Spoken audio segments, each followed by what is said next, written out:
Steve from the Redneck Garage. Well, today I needed a little break from the mechanical aspects of the Jeep, and I thought it would be cool to put some of the exterior accessories, easy for you to say, on the Jeep. We're going to be installing some side emblems and some decals and all kinds of crazy stuff like that. So let's get going.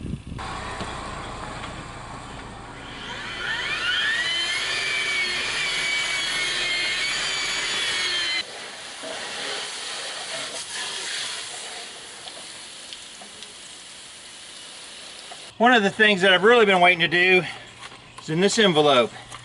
It's the new Jeep decals. And I think I even have a 4.0, which I won't put on there because all you purists out there will say, it's not a 4.0. And I'll say, I know. I got my Jeep Forum decal. That's cool. They sent me that. I'm a lifetime subscriber to that. That's awesome. We'll put that on the back window probably. But let me get some of these decals on and let's see how it looks. Alright, so just to give you kind of a preview, this is this passenger side with nothing on it. And this is the driver's side with some decals and a Fender Flare and the bottom armor looking stuff. So it's going to look completely different once we get all the crap on it. Now the wheel is actually going to come out probably 3-4 inches because I've got to center up that axle. But man, that looks good. I'm still working on the Jeep, believe it or not.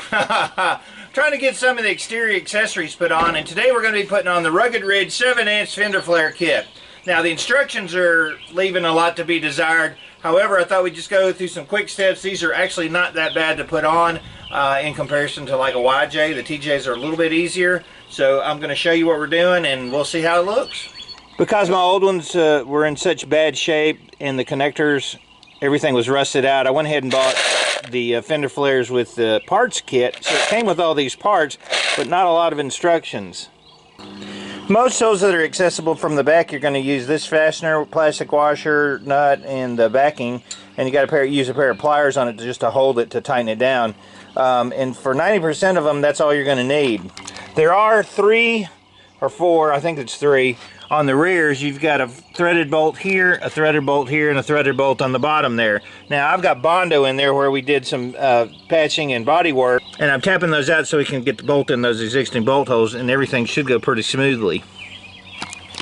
I'm not going to put in the piece that goes here because I've got this armor that goes on the bottom. I just think that's a little overkill. I don't need the this and the other piece. We're just going to put it up here and forget about that little step looking thing. So unfortunately this one got toasted when we were doing the body work and got ground down too flat and it popped out. So I'll take my Astro 1427 and a 6mm nutsert. You can remember a couple videos back we used this. We used the nutsert tool to put some nutserts in. This will work great right here. Put a bolt in it, will be good to go. So here's the nutsert. I just have to enlarge the hole just slightly bigger to be able to put this in. So just drill out the hole just a little bit. Be ready to rock and roll. I'm not sure exactly what size it is. That looks pretty good. And there we go. Awesome. So I'll put my nutsert in my holder.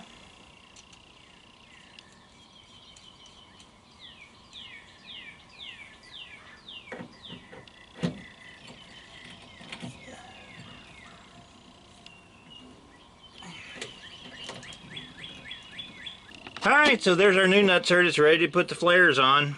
And I've got these rethreaded so they're ready to go in too. So that's cool. And all the rest of them you can reach up behind, so it's just those 3 that you have to worry about. Okay, so far as technical skill to do this, it doesn't take a lot. I'm going to go ahead and set a couple of these top ones in. Help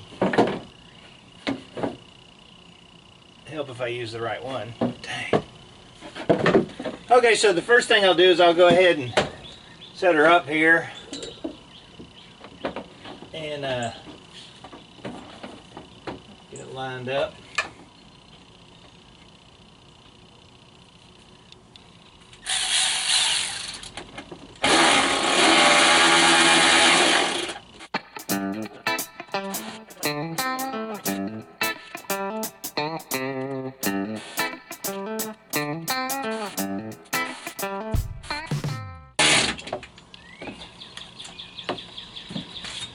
Alright, that's it.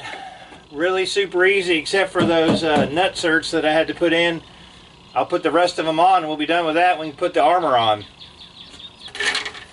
Putting on this armor, it's thermoplastic, so it's not really that hard. Basically, you just pull off your 3M tape and stick it up there, and it should stay. Make sure that you've washed it off well.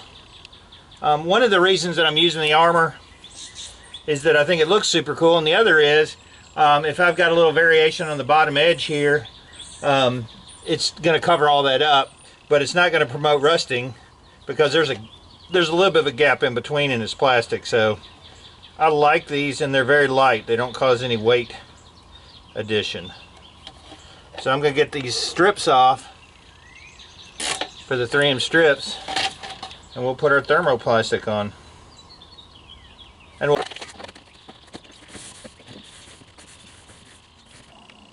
now tell me that doesn't look super cool and nice and awesome. Holy moly! It sure changes the looks of it. You can see that I went ahead and put my gas cap on in the rear here. Gas cap cover. Mounted the gas tank, filler neck. It's all mounted in there, so that's good to go. Flares are on. Alright, so that's enough piddly stuff for the day. I got a lot accomplished. I got the flares on one side, armor, gas caps installed. Moving right along, all this little bitty stuff. I've got some housekeeping to do under the rear end. I can put the rear tires back on, and the truck didn't have intermittent wipers on it, and that was one thing I kind of wanted to have because that's really handy when you're going through just like a little bit of rain.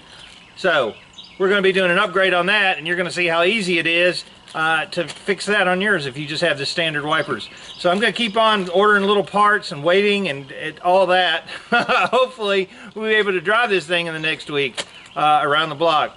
I'm Dave from the Redneck Garage. Keep turning wrenches.